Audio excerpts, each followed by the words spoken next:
आपने लोगों को टाटा की कार्स को टैंक कहते हुए तो सुना होगा, पर क्या आपको पता है कि टाटा ग्रुप की एक कंपनी या ये कहें कि टाटा मोटर्स की एक सिस्टर कंपनी एक्चुअली में इंडियन मिलिट्री के लिए ट्रक से लेकर एडवांस वेपन और यहाँ तक कि सैटेलाइट तक डिज़ाइन और मैन्युफैक्चर करती है। अगर आप इस कंपनी से अनफेमिलियर हैं तो ये वीडियो देखते रहिए, क्योंकि आज हम बात करने वाले हैं टाटा एडवांस सिस्टम लिमिटेड यानी TASL की। आज की डेट में TASL सिर्फ ट्रक या फिर कंपोनेंट नहीं बना रहा है, बल्कि fighter jet structure, helicopter fuselage, military drones, missile launch platform और एयरक्राफ्ट असेंबली इकोसिस्टम तक डेवलप कर रहा है। इतना ही नहीं, दुनिया की कई अपाचे हेलीकॉप्टर में इंडिया के बने हुए पार्ट लगे हुए हैं और अब राफेल की फ्यूजलाज मैन्युफैक्चरिंग भी इंडिया में शिफ्ट हो रही है।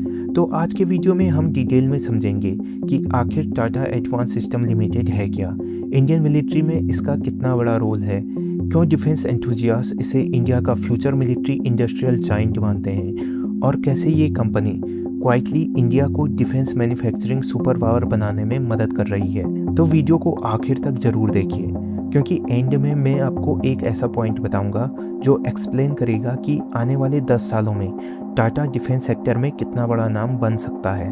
सबसे पहले समझते हैं टाटा एडवांस सिस्टम आखिर है क्या। टाटा एडवांस सिस्टम की शुरुआत 2007 में हुई थी। उस समय Indian defence manufacturing mostly government companies पर ही डिपेंडेंट थी।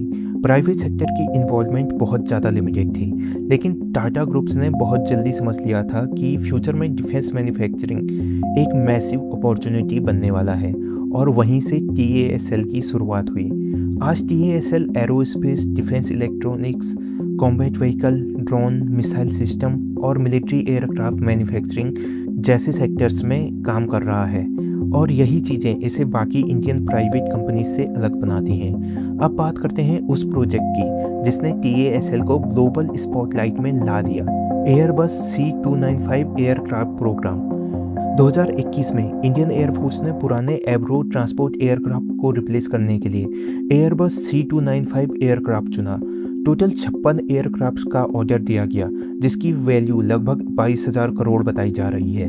अब इंटरेस्टिंग पार्ट यहीं से शुरू होता है। इन 56 एयरक्राफ्ट में से 16 एयरक्राफ्ट सीधे स्पेन से फ्लाई अवे कंडीशंस में आएंगे, लेकिन बाकी 40 एयरक्राफ्ट इंडिया में ही मैन्युफैक्चर और असेंबल होंगे, जिनमें से पहला एयरक्राफ्ट रोल आउट होने को तैयार है और ये काम कर रही है Tata advance system.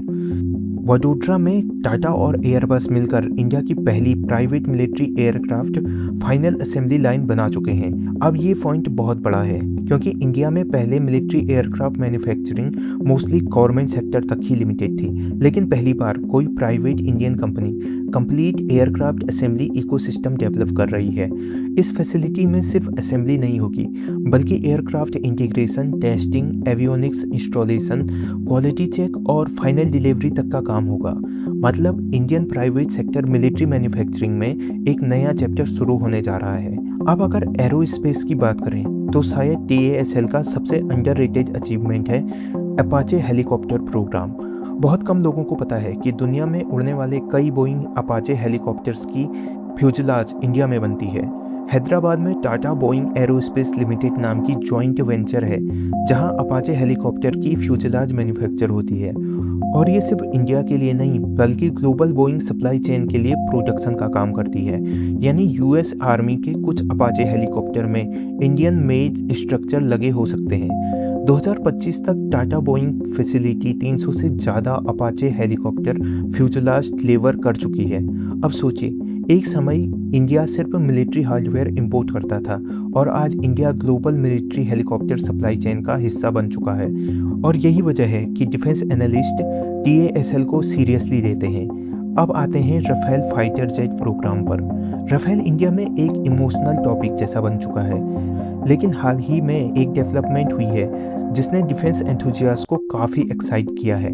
Dassault aviation ने टाटा एडवांस लिमिटेड के साथ पार्टनरशिप करके राफेल फाइटर जेट की फ्यूजलाज मैन्युफैक्चरिंग इंडिया में करने का फैसला किया है। अब जो लोग एरोस्पेस इंजीनियरिंग समझते हैं उन्हें पता होगा कि फाइटर एयरक्राफ्ट फ्यूजलाज मैन्युफैक्चरिंग कोई सिंपल काम नहीं होता है।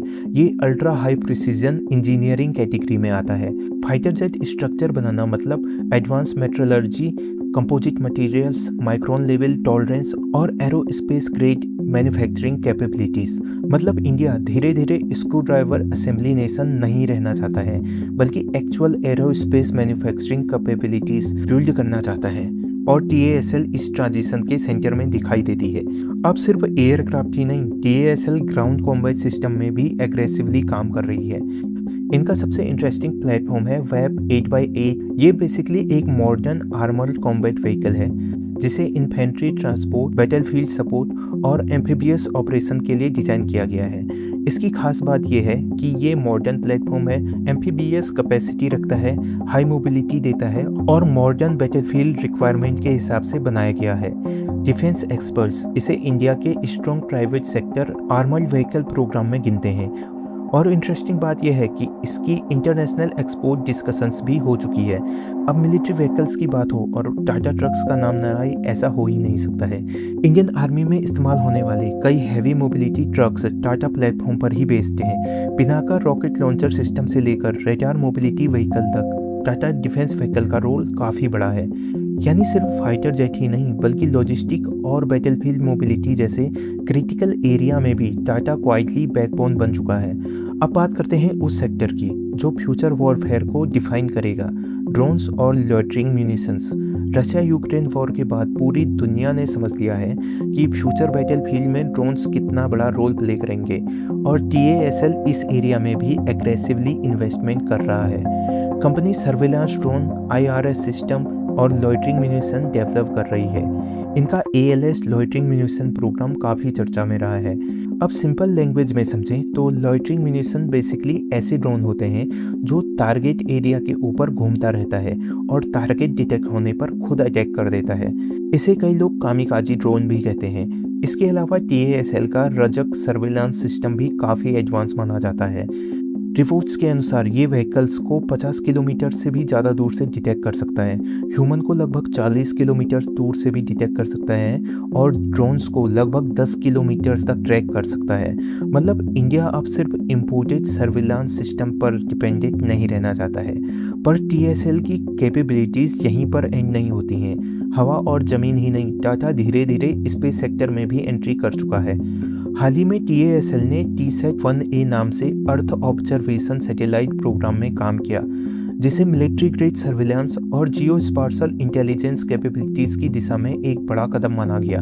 TASL अभी इसरो जैसे फुल्ली इंडिपेंडेंट सैटेलाइट डिज़ाइन नहीं बना रहा है, लेकिन कंपनी तेज़ी से सैटेलाइट असेंबली, इंटीग्रेशन और टेस्टिंग कैपेबिलिटीज़ डेवलप कर रही है। मतलब इंडिया में प्राइवेट कंपनीज अब सिर्फ ड्रोन या फिर व्हीकल ही नहीं, बल्कि मिलिट्री ग्रेड सर्विलांस सैटेलाइट तक असेंबल करने लगी हैं।